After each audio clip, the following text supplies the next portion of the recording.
जय हिंद मेरे प्यारे साथियों, कैसे हो आप सभी। उम्मीद करता हूं आप सभी अच्छे होंगे, अच्छे से पढ़ाई भी कर रहे होंगे। दोस्तों, जैसे कि कल आपने देखा होगा, भर्ती बोर्ड की तरफ से एक नोटिस जारी किया गया है जिसमें आपका नॉर्मलाइजेशन से लेकर एक बात कही गई है कि जो आपका यूपी पुलिस का जो पेपर होने वाला है वो अनेक शिफ्टों में होगा, लेकिन नॉर्मलाइजेशन से आपको कितने नंबर मिलते हैं, कैसे आपका नंबर मिलता है, और बहुत से बच्चों के नंबर बढ़ जाते हैं, बहुत से नंबरों के घट भी जाते हैं। तो ये बहुत से बच्चों के मन में डाउट होता है कि सर ये फॉर्मूला तो हमको दे दिया गया है, लेकिन ये फॉर्मूला आखिर है क्या, इसको हम कैसे सोल्व कर सकते हैं। कैसे एक एग्जांपल देके मैं आपको बताने वाला हूं कि ये फॉर्मूला कैसे कैसे लगता है। इसमें आपका एम टी की पावर जी क्या है, एम जी की पावर क्या है, ये सारी चीज मैं आपको बताने वाला हूं इस वीडियो के अंदर। ठीक है, तो अगर आप हमारे चैनल पर नए हैं तो चैनल को सब्सक्राइब कर देना, क्योंकि फ्यूचर में आने वाली सभी अपडेट आपको मिलती है।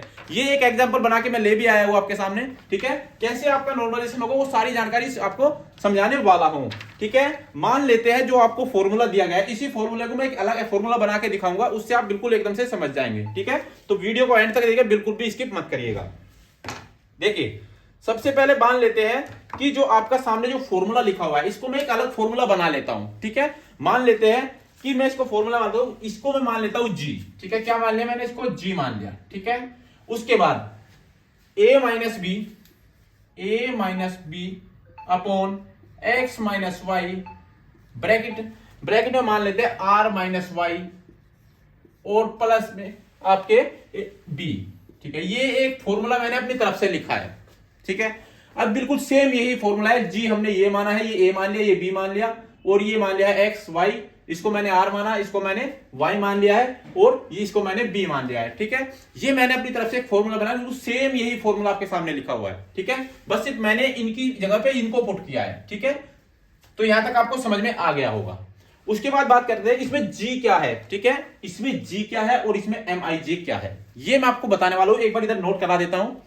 इसमें जी क्या है, जी एक कैंडिडेट है। ठीक है, जी क्या है, जी आपका एक कैंडिडेट है। ठीक है, एक कैंडिडेट है आपका, कोई भी विद्यार्थी, आप हो या मैं हूं। ठीक है, जिसके किसी एक शिफ्ट में जिसमें उसका पेपर हुआ था, उसमें जो उसका नॉर्मलाइज्ड मार्क थे वो है। ठीक है, उसके एक शिफ्ट में नॉर्मलाइज्ड मार्क्स। ठीक है, ये है जी। क्या है जी, जो आपका कोई कैंडिडेट है, या आप हो या मैं हूं, जिस शिफ्ट में मैं पेपर दे रहा हूं, उसमें जो हमारे टोटल मार्क्स आए नॉर्मलाइज्ड होके वो कितने आए वो हमने जी मान लिया। उसके बाद ए क्या है। ठीक है, इसमें ए क्या है, सभी शिफ्ट के जो आपकी टोटल शिफ्टों में आपके पेपर हुए हैं। ठीक है, मान के चलो आपके 10 शिफ्ट में पेपर हुए हैं, 15 शिफ्ट में पेपर हुए हैं, उसमें टॉप 1%। ठीक है, सभी ऑल शिफ्ट के, सभी शिफ्टों के कितने 0.1% कैंडिडेट, इनके एवरेज मार्क्स, ये हमने माना ए। ठीक है, ये क्या है, एवरेज मार्क्स। ठीक है, जो आपके जो सभी शिफ्टे हुए उसका जो टॉप के मान लेते हैं, टॉप के 50 मान लेते हैं, फिर टॉप के 1%, जैसे वैकेंसी आपकी 52,000 की है, उसमें से फिर आपको 100 मतलब 1,60,000 आपके सेलेक्ट कर लिए, उसमें से 0.1% मान लेते हैं कि आपके जो एवरेज मार्क्स है सभी शिफ्टों के वो आपके ले लिए जाते हैं, उसको हम मानते हैं ए। ठीक है, उसके बाद मानते हैं बी क्या है। ठीक है, बी इसमें क्या है, सभी शिफ्ट के कैंडिडेट के, सभी शिफ्ट के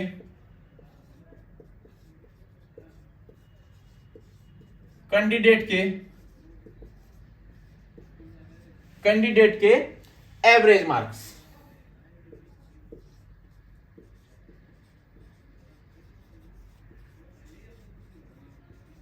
ठीक है, ये हो गए आपके सभी शिफ्ट के कैंडिडेट के एवरेज मार्क्स कि टोटल में से एवरेज कितना आया। ये हमने क्या लिए थे, ये टॉप के लिए थे, और ये हमने सभी के कैंडिडेट के लिए दिए, किसमें आपके एवरेज मार्क्स कितने रहे, सभी के हमने लिए हैं। उसके बाद बात कर लेते हैं इसमें आपका एक्स क्या होता है। ठीक है, इसमें एक्स आपका क्या होता है, जो आपकी शिफ्ट होती है जिसमें आपने पेपर दिया है उसके टॉप 1%। ठीक है, आपकी शिफ्ट के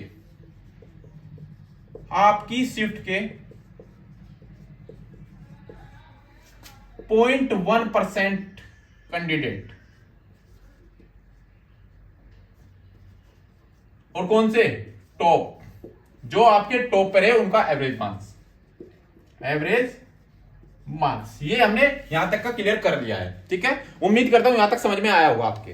उसके बाद बात कर लेते हैं वाई आपका क्या है।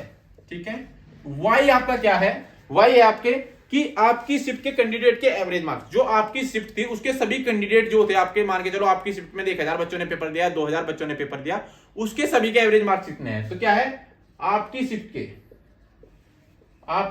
के सभी बच्चों के, सभी कैंडिडेट के एवरेज मार्क्स। उम्मीद करता हूं ये बात भी आपको बिल्कुल समझ में आ गई होगी। ठीक है दोस्तों, तो यहां तक हम आ चुके हैं। उसके बाद बचा है हमारा आर क्या है। ठीक है, हमने ए भी आपको समझा दिया, बी भी आपको बता दिया, एक्स भी बता दिया और वाई भी बता दिया, यहां तक कि हमने खत्म कर दिया। ठीक है, वाई ये आपका समझा दिया, आर क्या है। ठीक है, इस आर को समझ लेते हैं। ठीक है, आर क्या है, आपके रो मार्क्स है। ठीक है, आर आपके क्या है, रो मार्क्स, आपके रो मार्क्स, आपके मतलब आपके रो मार्क्स, जो आपका स्कोर रहा है, आपका स्कोर, इसको आप समझ सकते हैं, आपका स्कोर। ठीक है, अब मैं इसमें कुछ वैल्यू पुट करूंगा अपनी तरफ से इस फॉर्मूले में, इससे आपको बिल्कुल क्लियर हो जाएगा कि हाँ नॉर्मलाइजेशन कैसे होता है। ठीक है, अब मैं इसमें कुछ वैल्यू पुट करता हूं इस फॉर्मूले को सोल्व करने के लिए। ठीक है, मान लेता हूं कि मैंने आपको सभी शिफ्ट के जो टॉप कैंडिडेट रहे हैं वो 230 मैंने अपनी तरफ से मान लिया, आप अपनी तरफ से कुछ भी मान सकते हैं। ठीक है, ये मैंने अपनी तरफ से 230 माना। उसके बाद मैंने इसको 180 मान लिया मैंने बी को। ठीक है, ओ सॉरी ये नहीं, ए माना मैंने कितना, 230। ठीक है, आप कुछ भी मान सकते हैं अपनी तरफ से। उसके बाद बी को मैंने क्या माना, बी को मैंने माना 180। ठीक है, ये मैं बताने वाला हूं ये है क्या। उसके बाद सी को, एक्स को मैंने मान लिया 215, ये मैंने 215 माना, और ये माना मैंने 170। और जो मेरे मार्क्स आए या आपके जो मार्क्स आए उसको मैंने मान लिया कि हमारे 200 मार्क्स आए थे। कितने, आपका स्कोर 200 रहा है। ठीक है, यहां तक आपको समझ आ गया होगा। अब देखो, सभी शिफ्टों के टॉपर्स जो कैंडिडेट है 1%, जो सबसे ऊपर रहे, उनका मान लेते हैं कि उनका एवरेज स्कोर रहा टॉपर का 230। भाई जो टॉपर्स होता है इसका सबसे ऊपर ही रहता है, आपको भी पता है कि जो होते हैं बड़े अच्छे अच्छे नंबर्स लेके आते हैं, तो उनका एवरेज स्कोर कितना रहा, 230। तो ज्यादा ही होगा, कम तो नहीं होगा। उसके बाद सभी शिफ्ट के कैंडिडेट के एवरेज मार्क्स, जो आपकी ऑल ओवर जो शिफ्ट से है, उन शिफ्ट के जबकि उनका औसत निकाला गया, जो एवरेज मार्क्स निकाला गया, तो वो टोटल आया निकल के 180। ठीक है, उसके बाद आपकी शिफ्ट के 0.1 कैंडिडेट टॉपर्स, जो आपकी शिफ्ट के है, वो सभी शिफ्टों के थे। क्या था, वो सभी शिफ्टों के, जो सभी शिफ्ट आपकी हुई है। लेकिन इसमें आपको क्या कहा है कि सभी शिफ्टों के कैंडिडेट के एवरेज मार्क्स। ठीक है, तो 180 हो गया, और आपकी शिफ्ट के कैंडिडेट के मार्क्स 215 मैंने अपनी तरफ से माना। ठीक है, 215 आप कुछ भी मान सकते हैं, वो आंसर सेम ही आएगा आपका। ठीक है, और आपकी शिफ्ट के कैंडिडेट के एवरेज मार्क्स, जो शिफ्ट में आपका पेपर था, मान के चलो 2000 बच्चे बचे हैं, उसमें ऊपर नीचे करके किसी को 140 आ रहे हैं, किसी को 260 आ रहे हैं, तो सबको एवरेज में लाने के लिए उनका एवरेज 170 आया। ठीक है, अब उसके बाद बात कर लेते हैं जो आपके मार्क्स आए, आपने सोचा कि मेरे मार्क्स उसमें 200 थे, आप अपने 190 भी मान सकते हैं। ठीक है, तो आपने माना कि मेरे 200 थे। अब इस फॉर्मूले को हम सोल्व करते हैं, ये जो वैल्यू आई है, ये वैल्यू हम यहां पुट कर देते हैं। ठीक है, तो G इक्वल टू, ए की वैल्यू कितनी है, 230, बी की वैल्यू कितनी है, 180, एक्स की वैल्यू कितनी है, 215, वाई की वैल्यू कितनी है, 170। यहां तक खेल खत्म। अब आगे आर की वैल्यू कितनी मानी, आपने अपना स्कोर कितना माना, 200 माना, या फिर आपने 300 माना, जो आपकी इच्छा है वो आपके ऊपर डिपेंड करता है। माइनस वाई की वैल्यू कितनी है, 170, और प्लस में बी। ठीक है, और बी क्या है, बी है आपका ये 180, 180। ठीक है, यहां तक आपका क्लियर हो गया। बस आपको कैलकुलेशन करनी है, और यहां से आपका निकल के आ जाएगा कि आपको नॉर्मलाइजेशन कितना मिला। ठीक है, अब इसको मैं सोल्व करता हूं।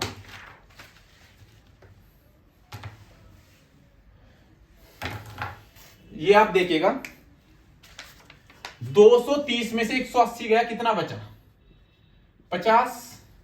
215 में से 170 गया, कितना बचा, 45। ठीक है, अब 170 में से गया, कितना बचा, 30 बचा। ठीक है, उसके बाद प्लस में 180। अब आपने यहां देखा कि जब इसको हम काटेंगे, ये 2 बार कटेगा, ये 3 बार कटेगा। ठीक है, जब इसकी मल्टीप्लाई इसमें करेंगे तो 100/3 प्लस 180। ठीक है, अब जब हम 100 को डिवाइड करेंगे 3 से तो कितना आएगा, तो 33.33 इतना आ गया, और प्लस में 180। ठीक है, अब इसको दोनों को आपने जोड़ दिया तो टोटल कितना आया 213.33, इतना ही तो आया। ये क्या आपका है, ये जी क्या है आपका, जी आपका है नॉर्मलाइज्ड मार्क, जो आपको नॉर्मलाइजेशन के बाद मिला है। अब तुम्हें ये देखना है मुझे नॉर्मलाइजेशन कितना मिला है। अब उसको देखने के लिए अब जी की वैल्यू आपकी आ गई है ये, अगर आपकी जी की वैल्यू यहां रख देंगे आप, ठीक है, और तुमने आपने कितना माना था 200 माना था ना अपना, तो अपने तो अपना 200 माना था, और आपके आए कितने हैं 213.33 आए हैं, और आपके कितने थे स्कोर 200, तो आपको कितना एक्स्ट्रा मिला है, तो आपने देखा होगा आपको 13.33 नंबर आपको एक्स्ट्रा मिला है, यही आपका नॉर्मलाइजेशन है। ठीक है, तो दोस्तों उम्मीद करता हूं वीडियो एकदम से बिल्कुल आपको समझ में आ गया, या आप स्क्रीनशॉट भी आप ले सकते हैं, एक बार मैं पीछे हट जाता हूं। ठीक है, तो उम्मीद करता हूं आपको ये वीडियो अच्छे से समझ आई होगी। तो वीडियो अच्छी लगी हो तो लाइक शेयर जरूर कर, दबा के शेयर करना, क्योंकि बहुत सारे बच्चे इस चीज में बैठे हैं कि सर नॉर्मलाइजेशन होता कैसे है। ठीक है, तो वो सारी जानकारी मैंने इस वीडियो में एक सूत्र के माध्यम से आपको समझा दिया कि आपका नॉर्मलाइजेशन होता कैसे है। ठीक है, तो दोस्तों उम्मीद करता हूं वीडियो अच्छी लगी हो तो लाइक शेयर जरूर कर, चैनल को सब्सक्राइब करना, क्योंकि फ्यूचर में आने वाली सभी अपडेट आपको सबसे पहले मिलती रहे। और वो आपकी यूपी पुलिस की भर्ती जनवरी में आ रही है, तो दबा के 62-60 में से आपका एक सिलेक्शन आपका भी है, लेकिन दिन रात एक करनी है, मेहनत आपको करनी है। ठीक है, तो मिलते हैं अगले वीडियो में, तब तक के लिए जय हिंद जय भारत।